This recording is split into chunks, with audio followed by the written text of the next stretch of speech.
दोस्तों, क्या कभी आपने नोटिस किया है कि जब हमारी उम्र 40 प्लस हो जाती है, 40 प्लस हो जाती है, तो वही यूजुअल नॉर्मल खाना खाने के बावजूद हमारा पेट बाहर निकलना क्यों शुरू हो जाता है? पहले जो शर्ट आसानी से फिट आती थी, अब बटन बंद नहीं होते हैं। सुबह टहलना भी शुरू कर दिया, लेकिन फिर भी तुरंत कम नहीं हो रही है। लेकिन सवाल है कि क्या ये सिर्फ ज़्यादा खाने की वजह से होता है या इसके पीछे शरीर के अंदर चल रही कोई बड़ी कहानी छुपी हुई है?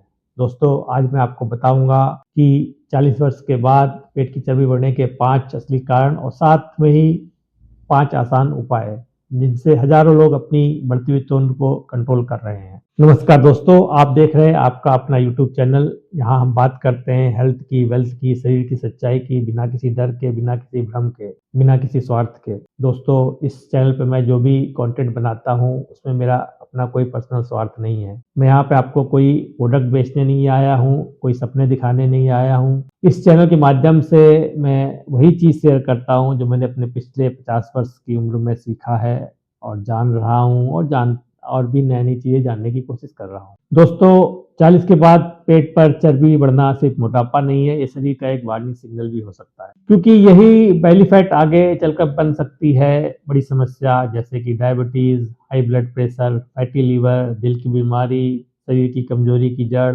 लेकिन अच्छी बात यह है कि अगर कारण समझ में आ जाए तो समाधान भी आसान हो जाता है। दोस्तों, इस वीडियो में हम जो पेट की चर्बी बढ़ने के जो 5 कारण हैं उनको एक एक करके समझेंगे। इसका जो पहला कारण है हमारा मेटाबॉलिज्म स्लो हो जाना। मेटाबॉलिज्म, जिसको कि हिंदी में उपापचय कहते हैं, जिसको साधारण भाषा में समझे तो पाचन क्रिया। 40 के बाद शरीर की जो पाचन शक्ति है वो धीरे धीरे कम होने लगती है, यानी कि पहले हमारे जो खाना आसानी से पचा सकता था वही अब कैलोरी फैट बनकर पेट के आसपास जमा होने लगता है। उम्र के बढ़ने के साथ साथ मसल मास कम होने लगता है और मसल्स ही वो इंजन है जो कैलोरीज को बर्न करते हैं। अब सोचिए, अगर इंजन छोटा हो जाए और फ्यूल की सप्लाई उतनी रहे तो एक्स्ट्रा फ्यूल कहाँ जाएगा? सीधा हमारे पेट पे जमा होगा। इसीलिए कई लोग कहते हैं मैं तो पहले जैसे ही खा रहा हूँ फिर भी वजन बढ़ रहा है। लेकिन उनको इस बात को समझना चाहिए कि पहले की जो पाचन शक्ति थी, जो पाचन क्षमता थी, उम्र के साथ साथ कम होने लगती है। दोस्तों, जो दूसरा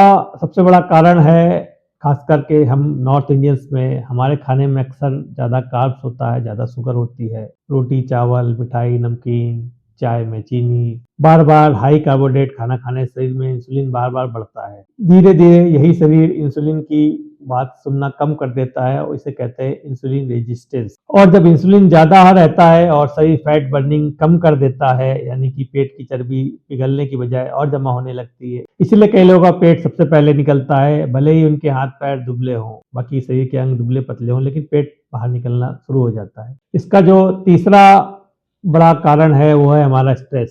40 के बाद जिंदगी में स्ट्रेस, तनाव का लेवल बढ़ जाता है। बच्चों की जिम्मेदारियां, जॉब का दबाव, पैसों की चिंता, नींद की कमी, इन सब से शरीर में बढ़ता है कॉर्टिसोल हार्मोन। और कॉर्टिसोल हार्मोन का सबसे पसंदीदा स्टोरेज एरिया है हमारा पेट। इसीलिए तनाव में रहने वाले लोगों का बेली फैट सबसे तेजी से बढ़ता है, उनकी पेट की चर्बी सबसे तेजी से बढ़ती है। और सबसे खतरनाक बात, स्ट्रेस में क्रेविंग भी बढ़ती है, यानी कि मीठा खाने का मन ज़्यादा करता है, लेट नाइट स्नैकिंग करने का मन करता है, हमें बिस्किट्स, कुरकुरे, चिप्स वगैरह खाने का बहुत ज़्यादा मन करता है। चौथा जो प्रमुख कारण है वो है हमारी फिजिकल एक्टिविटीज़ कम होना। पहले शरीर नेचुरली एक्टिव रहता था, लेकिन अब घंटों कुर्सी पर बैठना, ऑफिस भी कार से जाना, बिल्डिंग में भी लिफ्ट का प्रयोग करना, चलना फिरना बहुत कम हो गया है।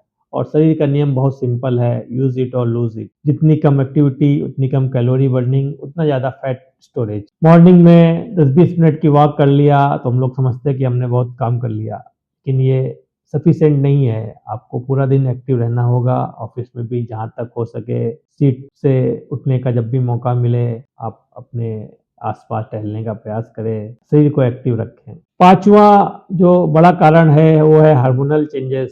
40 के बाद हार्मोन्स भी बदलने लगते हैं। पुरुषों में टेस्टोस्टेरोन कम होने लगता है, महिलाओं में मेनोपॉज के आसपास हार्मोनल इम्बैलेंस बढ़ता है। इसके अलावा नींद की कमी भी बड़ा कारण है। अगर आपके केवल 5-6 घंटे ही सो पा रहे हैं तो शरीर हंगर हार्मोन्स बढ़ा देता है, यानी भूख ज़्यादा लगेगी, फैट बर्निंग कम होगी। इसलिए देर रात तक मोबाइल चलाना, नेटफ्लिक्स देखना, मूवी देखना पेट बढ़ाने की मशीन बन सकता है। दोस्तों, हम अपने चैनल पे केवल समस्या ही नहीं डिस्कस करते हैं, उसके समाधान की बात करते हैं। अब हम आगे समझेंगे इस पेट की चर्बी को कंट्रोल करने के लिए आसान से उपाय। सबसे पहले हमको क्या करना है कि अपने खाने का क्रम बदलना है। खाने में सबसे पहले सलाद लें, उसके बाद में दाल, चावल, रोटी वगैरह लें। कोशिश करें कि आपकी जो सलाद का पोर्शन है 50% या उससे ज़्यादा हो, और दाल चावल भी लें तो उसमें चावल की मात्रा, रोटी की मात्रा कम करें, सब्जी और दाल की मात्रा ज़्यादा रखें जिसमें प्रोटीन और विटामिन ज़्यादा होते हैं। चावल और रोटी में कार्ब्स ज़्यादा होते हैं, जितना कम कार्ब्स लेंगे उतना हमारे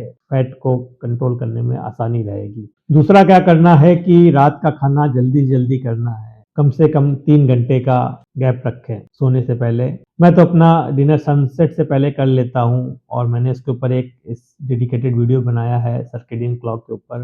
लेकिन ये सब लोगों के साथ संभव नहीं है, इसलिए कोशिश करें कि सोने से कम 3 घंटे पहले अपना डिनर कर लें। तीसरा क्या करना है कि आपको थोड़ा फिजिकल एक्टिविटीज़ बढ़ानी है। हल्के से स्क्वाट करना, सीढ़ियाँ चढ़ना और जहाँ तक हो सके थोड़ी बहुत एक्सरसाइज करते रहना। जैसे मसल्स बढ़ेंगे, मेटाबॉलिज्म तेज़ होगा, जितनी ज़्यादा फिजिकल एक्टिविटीज़ करेंगे आपकी पाचन क्षमता उतनी बेहतर होगी। जितनी बेहतर आपकी पाचन क्षमता होगी उतना ज़्यादा आपका फैट बर्न होगा, आपके जो पेट के आसपास जो बेली फैट इकट्ठा हो रहा है, जो आपके पेट की चर्बी इकट्ठा हो रही है वो कम हो जाएगी। चौथा क्या करना है कि हमें चीनी और रिफाइंड कार्ब्स कम करने हैं। कोल्ड ड्रिंक्स, ज़्यादा चाय का सेवन करना, कॉफ़ी का सेवन करना, मिठाई का सेवन करना, बेकरी आइटम्स, केक वगैरह कम करें। इसके अलावा जो पैक्ड फूड हैं, चिप, कुरकुरे, बिस्किट्स, इन सब का कम से कम प्रयोग करें। पाँचवा क्या करना है, हमें अपने स्ट्रेस के लेवल को कम करना है और अपनी नींद की क्वालिटी और नींद का ड्यूरेशन बढ़ाने की कोशिश करनी चाहिए। कम से कम 7 घंटे की नींद बहुत ज़रूरी है।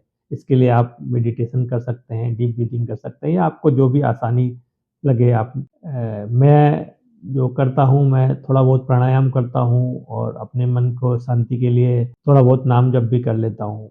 मैंने नाम जप के ऊपर भी एक डेडिकेटेड वीडियो बनाया है। अगर आप नाम जप करते हैं, केवल 5 मिनट भी करेंगे तब भी आपके स्ट्रेस का लेवल धीरे-धीरे कम होने लगेगा। दोस्तों, 40 के बाद हमारा शरीर बदलना शुरू हो जाता है, लेकिन इसका मतलब ये नहीं कि हमारी हेल्थ खत्म हो गई, हमारा बुढ़ापा आ गया।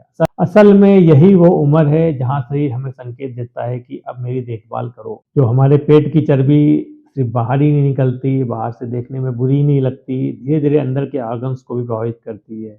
लेकिन छोटी-छोटी सी आदतें बहुत बड़ा बदलाव ला सकती हैं। दोस्तों, अगर आपको ये जानकारी उपयोगी लगी है तो मेरी वीडियो को लाइक करें, कमेंट में लिखें आपकी सबसे बड़ी समस्या क्या है, बेली फैट है, शुगर है, बीपी है, और ऐसे ही हेल्थ अवेयरनेस से जुड़े वीडियोज़ को देखने के लिए मेरे चैनल को सब्सक्राइब करना ना भूलें। मिलते हैं अगले वीडियो में। आपने अपना बहुमूल्य समय मेरे इस वीडियो को दिया, इसके लिए बहुत-बहुत आभार, धन्यवाद।